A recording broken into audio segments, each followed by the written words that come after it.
It's as if the entire Russia investigation, months of leaks and innuendo, new tidbits, false leads, multiple investigations, and overlapping scandals was distilled into one damning email chain. The emails posted on Twitter by Donald Trump Jr. connect so many dots, so crisply and so concisely, that words that have only been hinted at, collusion, and even treason, are suddenly in wide circulation in Washington. The documents figure to turbocharge the investigations on Capitol Hill and the special counsel's office, with a raft of new questions for members of President Trump's family and innermost circle. Offered Russian aid to incriminate Hillary, Donald Trump Jr. wrote, "I love it. What we know about Donald Trump Jr.'s meeting with a Russian lawyer during the campaign. Some of the president's more dependable allies are expressing discomfort with the revelations.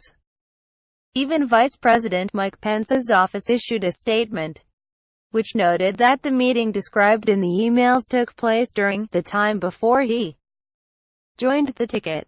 What makes this revelation a potential game-changer is the explicit nature of the exchange and how it seems to confirm conversations that were, until now, just suspicions." In the emails, a friend of Donald Trump Jr.'s approached him last summer with the promise of some official documents and information that would incriminate Hillary and her deals with Russia's and would be very useful to your father.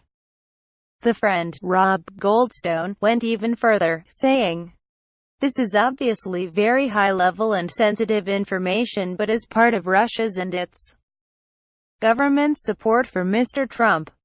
Trump's responded, "If it's what you say, I love it, especially later in the summer."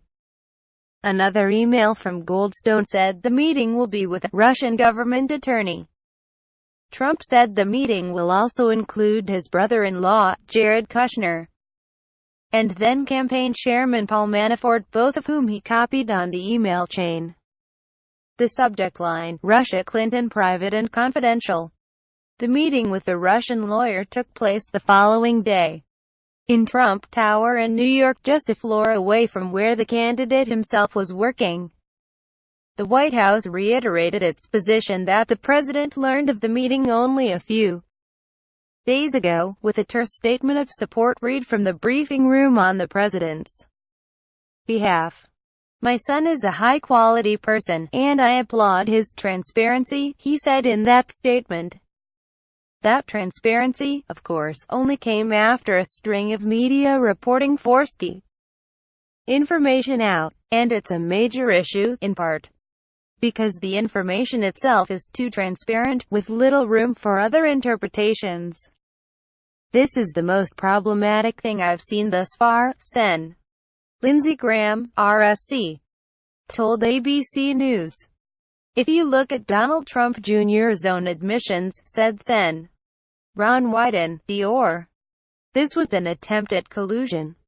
White House spokeswoman Sarah Huckabee Sanders called it ridiculous for lawmakers to be talking about collusion and treason.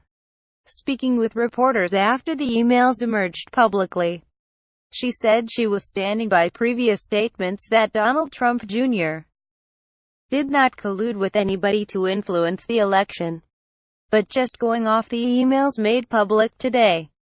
He knew that the Russian government was trying to disseminate information that would help his father's campaign. He was, at the very least, willing to accept that help and arranged a meeting involving his brother-in-law and the man who was heading the campaign at the time.